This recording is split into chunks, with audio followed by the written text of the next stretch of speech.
If you want to start a garden but you don't know where to start, today's video is for you. Over the next few minutes, I'm going to walk you through the step-by-steps of a garden project that anyone can do. Whether you've got a really small space or just a little bit of sun, a small garden budget, and no gardening experience, this project was literally made for you. If you're ready to create a beautiful garden you can harvest from all season long, let's go inside.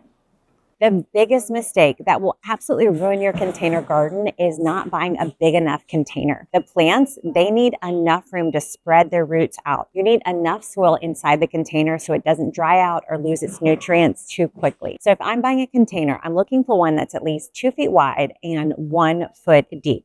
And this is one I just happened upon at Home Depot. So these whiskey barrels are not called whiskey barrels anymore. They're called planters because Home Depot has gotten all the drainage holes already drilled. I used to have to do this work myself. And right now, at least at my store, they're selling for about $70. Now you can see these are over 2 feet wide and they're actually 2 feet deep as well. So this is the perfect size to grow some seriously healthy plants without having to take up a lot of space. All right, I definitely want to put the container on casters because I have 4 in my garden and I literally can't move them. They weigh so much. If you think about it, you've got the container that is probably going to weigh 30 or 40 pounds. Each cubic foot of soil is another 40 pounds.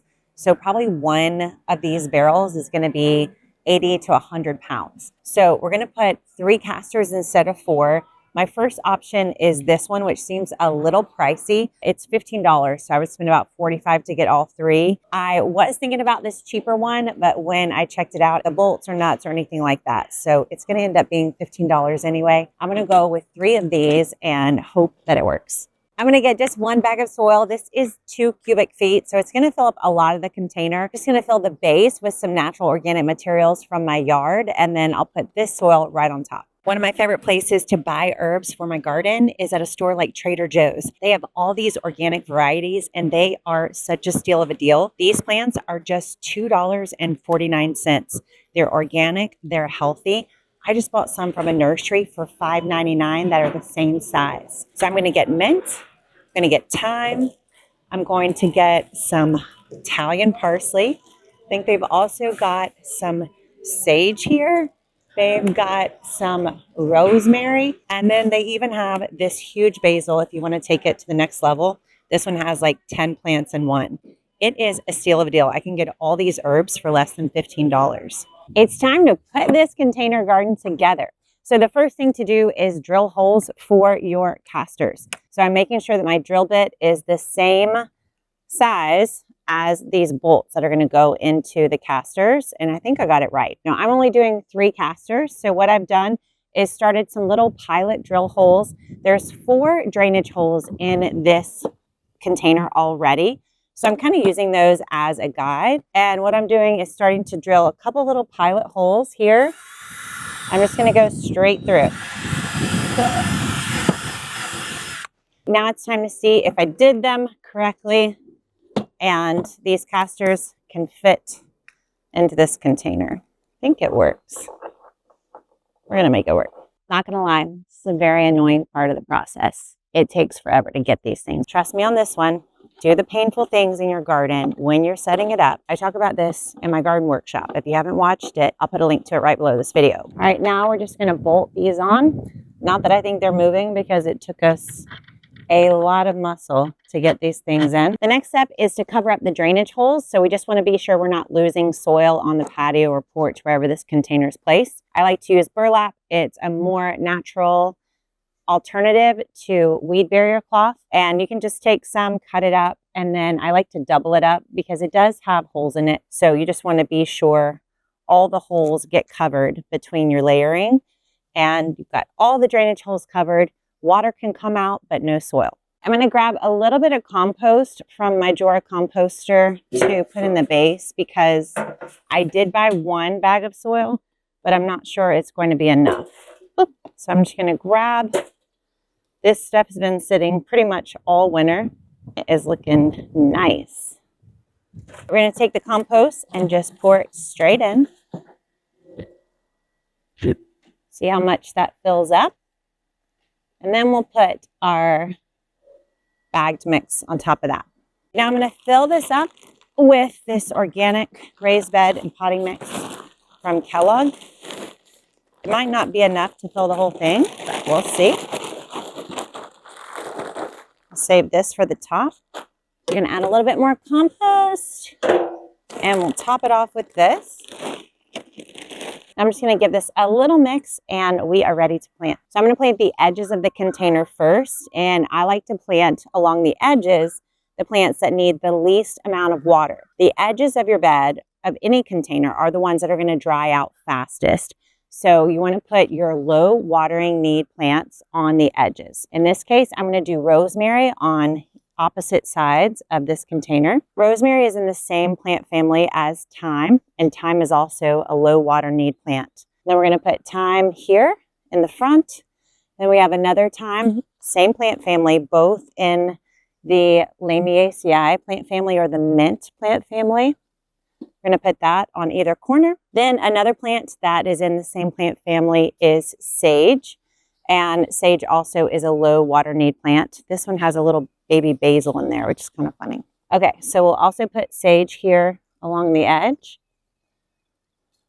All right, now I know some people are going to get a little upset about this, but I am going to include mint in my planter. Mint is in the same plant family as these other plants. Mint is a vigorous spreader. So it loves to spread its roots along the bottom of a container, and it will eventually start to take up more space in this container, but it's contained. It's not in the ground. It's not going to kill all these other plants. And I found that I can grow all these plants together in one season without the mint taking over the pot. So now we've got our low water need plants all along the exterior. Now we're going to plant up the middle of the container. And here is where I'm going to put the plant that needs the most water. In this case, it's basil. So basil is also in the Lamiaceae plant family, but it is an annual rather than a perennial. So it actually is a higher water need plant. Now this, if you can see, is like 10 or 20 basil plants. So I'm not going to divide them into every tiny little plant, because what will happen is they'll struggle a little bit. But what I do like to do is break them into half. So I'm going to take these and break it into 2 parts, and that at least gives these a little bit more space to spread out and grow.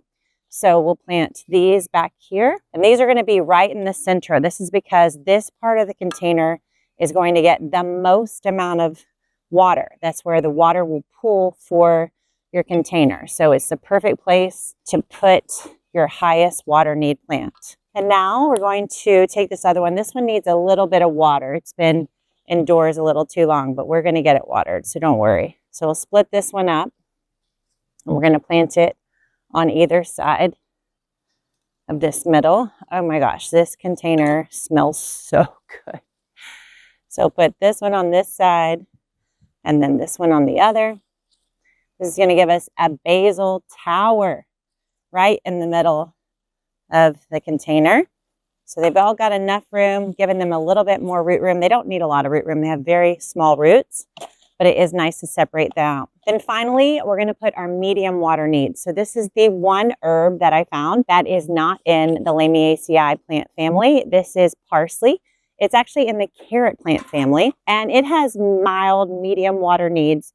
So we're going to put this in the in-between. If you imagine this like a bullseye, so we've got lowest water needs around the outside, highest water needs in the middle, and then average water needs will be around the middle line. So we'll put parsley here. You could also put dill. You could put cilantro. Those are 2 other great plants to fit right in between.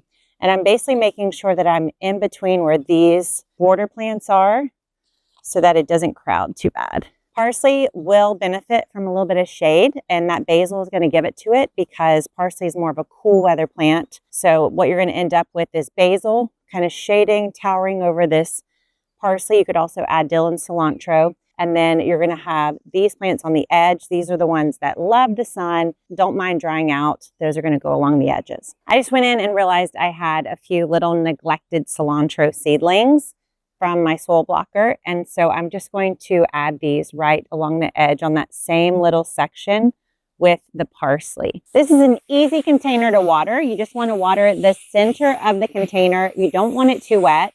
You want to give it at least 1 inch of water a week, and then just check the moisture level every few days. The basil is going to tell you when it's gotten too dry, and that's the first thing you want to water. These plants along the exterior, they don't need a lot of water, and they definitely don't want a soaking wet container. So water the basil, let the water get to the outside plants, and then just monitor it with your finger. If it feels dry to the touch, add a little bit of water, but never have it soaking. This is where the fun begins. You can move this container into the sun, out of the sun. Once you've got your container planted, there are 20 container garden mistakes that you want to make sure you don't make. And you can watch that video right here.